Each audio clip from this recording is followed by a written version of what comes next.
Thank you. তোমার expert কমেন্টের আমাদের কোনো দরকার নেই। আমরা এখন কলেজের কাজে ব্যস্ত আছি। আমাদের ডিরেক্টরদের একটা সিদ্ধান্ত নিতে হবে যে কি হবে। আর হঠাৎ তুমি এখানে চলে এলে কেন সেটাও তো বুঝতে পারছি না। তোমাদের বিপদের দিনে আমি তোমাদের পাশে থাকবো না? আমি তো তোমাদের নুন খেয়েছি। যদি এই সময় তোমাদের পাশে না থাকতে পারি তাহলে ভালো সময় কি করে এসে দাঁড়াবো বলো? আমি তো আর ওই সুখের পায়রা নই, তাই না? ঠিকই তো বলেছে ও। একজন আমাদের পরিবারের সবাইকে বিপদের মুখে ঠেলে দিচ্ছে, আরেকজন তো সবাইকে বিপদ থেকে বাঁচানোর মরিয়া হয়ে চেষ্টা করছে।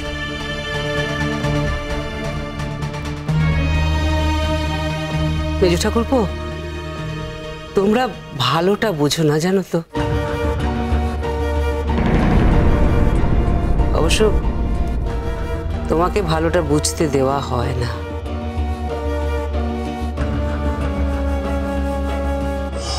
তোমার দোষ নেই, তুমি তো সেই সুরেই কথা বলছো। কলেজের কথাটা ভাবো ঠাকুরপো। তোমার থেকে কলেজ সম্বন্ধে আমরা অনেক বেশি ভাবি বড় বৌদি। আমরা কলেজের মধ্যে থাকি। এই কলেজটা গড়ে তোলায় আমাদের ভূমিকা অনেক অনেক বেশি। যাই হোক, এখন এখানে বাইরের লোকজন মানে মোহরের বাপের বাড়ির লোকজন আছে, এখন এই বিষয়ে কোনো কথা বলার প্রয়োজন আছে বলে আমি মনে করি না।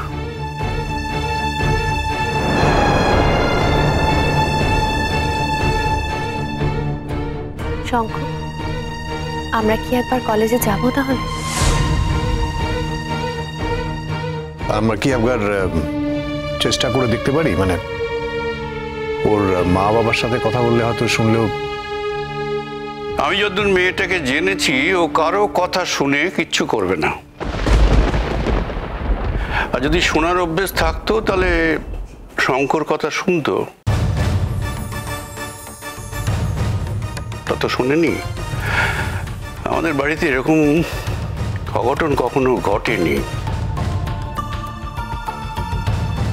মেয়েটাকে নিয়ে আমার খুবই আশঙ্কা ছিল এবং আমি একদম চাইনি মেয়েটার সঙ্গে শঙ্কর বিয়ে হোক।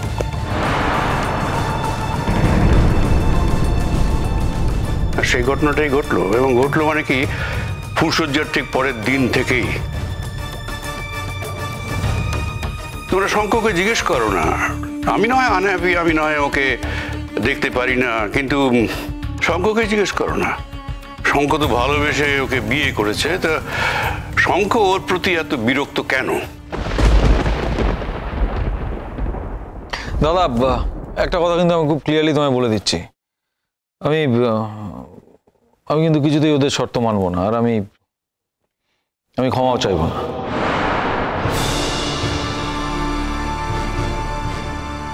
একটা কাজ করো, আমরা তো একটা ক্লোজ ডোর মিটিং করছি। মেয়েটার ডিমান্ড তো ওইটুকুই, ওকে সমস্ত কিছু ফ্রি করে দেওয়া হবে। সারা বছর যতদিন এই কলেজে থাকবে ততদিন ওর কোনো খরচা লাগবে না। ঠিক আছে, তুমি শুধু ওকে এইটুকুই বলবে যে আমি তো ইন্টেনশনালি কিছু করিনি। আমার কোনো আচরণে তুমি যদি দুঃখ পেয়ে থাকো তাহলে আমি সত্যি দুঃখিত, এইটুকুই বলবে। পারবে না? ও, তার মানে তো আমাকে সেই সরি বলতে হবে? হ্যাঁ হ্যাঁ, এইটুকু বললে যদি একটা বড় বিপদের হাত থেকে বাঁচা যায় তো তাই বলবে। ছোট্ট, তুমি কি কারণে সরি বলছো সেই কথা তো ওখানে উঠবে না।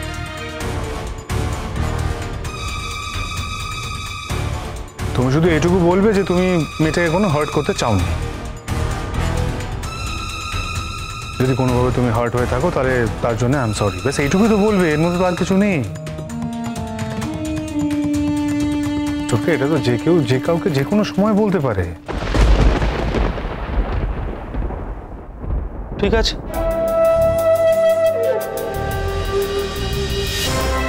কলেজের স্বার্থে যদি এটুকু আমায় বলতে হয় আমি বলবো।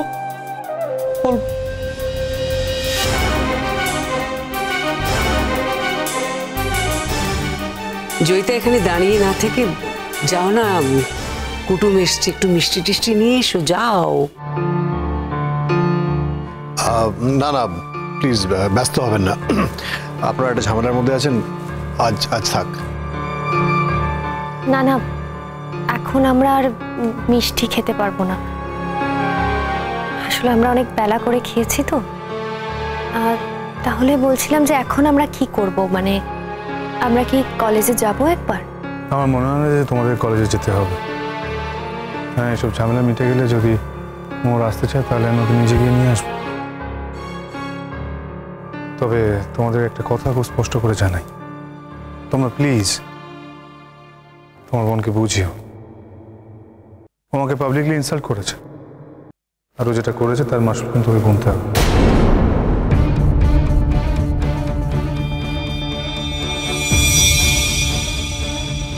পাবলিকলি ইনসাল্ট করেছে মানে? পাবলিকলি ও আমার কথা না শোনা মানে কিন্তু আমাকে ইনসাল্ট করা। কর্তৃপক্ষের এগেনস্টে লড়াই করছে, অথচ ওর পরিচয় এখন কি? ও তো এই কর্তৃপক্ষের বাড়ির বউ। শঙ্খ, তুমি চিন্তা করো না, আমি মোহরের সাথে কথা বলবো। দুটো নটোরিয়াস মেয়ে আমাদের এই কলেজটাকে একবারে শেষ করে দিল। এক নম্বর মোহর বসু, আর দ্বিতীয় হচ্ছে শাশ্বতী ঘোষ। নটোরিয়াস মেয়ে? নটোরিয়াস বলবো না তো কি বলবো? যে মেয়ে এই পর্যন্ত কাজ করতে পারে এবং সমস্ত কলেজ স্টুডেন্টদের উস্কাতে পারে তাকে আমরা নটোরিয়াস বলবো না তো কি বলবো? আর সব থেকে বড় কথা, ও আমার মেয়েদের সামনে আমার ক্যারেক্টার নষ্ট করেছে, সেটা একবার ভেবে দেখেছো বর্দা? আমার ওই ছোট ছোট মেয়েদের কি ইম্প্যাক্ট হয়েছে? ওরা কি ভেবেছে? ওরা ভেবেছে যে ওদের বাবা ওদের সামনে মুখ দেখাবো কি করে? আর ও তো ওখানে ছিল না, ওই একটা মেয়ের সত্যি মিথ্যে শুনে কথাগুলো বলে দিল। হ্যাঁ, ও ডেলিবারেটলি বলেছে এটা, কারণ ও তো আমাকে ছোট করতে চেয়েছে। কারণ ও যদি নিরপেক্ষ হতো তাহলে আমার থেকে জানতে চাইতো, আমায় জিজ্ঞেস করতো, বলতো যে ছোটকা বলো কি সত্যি কি মিথ্যে, কই সেটা তো আমাকে জিজ্ঞেস করলো না বর্দা। হ্যাঁ, তুমি ভেবো না ছোটকা, মোর যে অন্যায় করেছে তার জন্য কিন্তু ওকে আমি ছেড়ে দেবো না। তুমি জানো আমি একজন নিরপেক্ষ মানুষ, আমি কখনো পক্ষপাতিত করি না, কখনো বায়াসড হই না।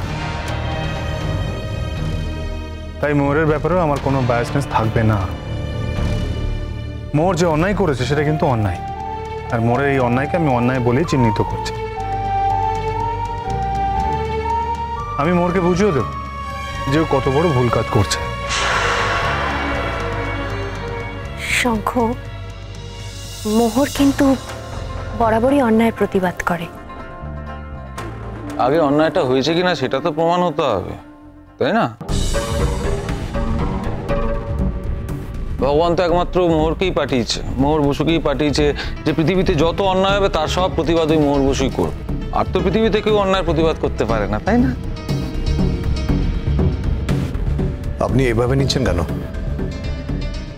তাহলে কিভাবে নেব বলুন? দয়া করে আপনিই বলে দিন আমি কিভাবে নেব। উনি যেভাবে বলেছেন আমি ঠিক সেইভাবেই নিয়েছি। হ্যাঁ না, আমরা ওভাবে ভেবে দেখিনি। দেখুন, কেউ কেউ অন্যায়টাকে হজম করতে পারে বা কেউ কেউ অন্যায়টাকে হজম করতে একেবারেই পারে না। এবার কেউ কেউ এমন আছে যারা অন্যায়কে মানে অন্যায়ের বিরুদ্ধে প্রতিবাদ না করে শান্তি পায় না, তাই না? তো মোহরও হয়তো সেরকমই। সে অন্যায়ের বিরুদ্ধে প্রতিবাদ না করে তার হয়তো শান্তি হয় না। মানে আগেও তো এরকম করেছে, সে অনেকবারই করেছে, আপনারা তো জানেন। ও হয়তো কোনোভাবে কনভিন্সড হয়েছিল যে এর মধ্যে কোনো অন্যায় হচ্ছে, অন্যায় আছে, হয়তো তা যে অন্যায় নিয়ে সে কনভিন্সড হয়েছিল সেটা হয়তো ভুল ছিল।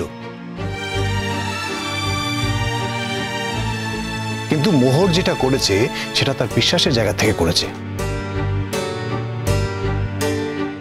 আচ্ছা, ও যে বাড়ির বউ, সেই বাড়ির এগেনস্টে ও রুখে দাঁড়াতে পারে বিশ্বাসের জায়গা থেকে? তুমি কি মনে করো ঈশানদা? যদি অন্যায়টা সত্যি হয়েই থাকে তাহলে পারে না বলে আমার মনে হয় না। না পারলেও আমার মনে হয় পারা উচিত। অন্যায়টা হয়েছে ওকে কে বললো? ওই মেয়েটার কথা শুনে ওর মনে হয়েছে যে অন্যায় হয়েছে। তোমরা দুই বোনই দেখছি একই রকম। না না না না না, আপনি একটু ভুল করছেন। আমি ঠিক মোহরের মতো নই, মানে মোহরের মতো অতটাও প্রতিবাদ আমি করতে পারি না। যদি করতে পারতাম তাহলে প্রথম থেকেই আমার জীবনটা অন্যরকম হতো। নতুন আলো একে ডাকে মোহর।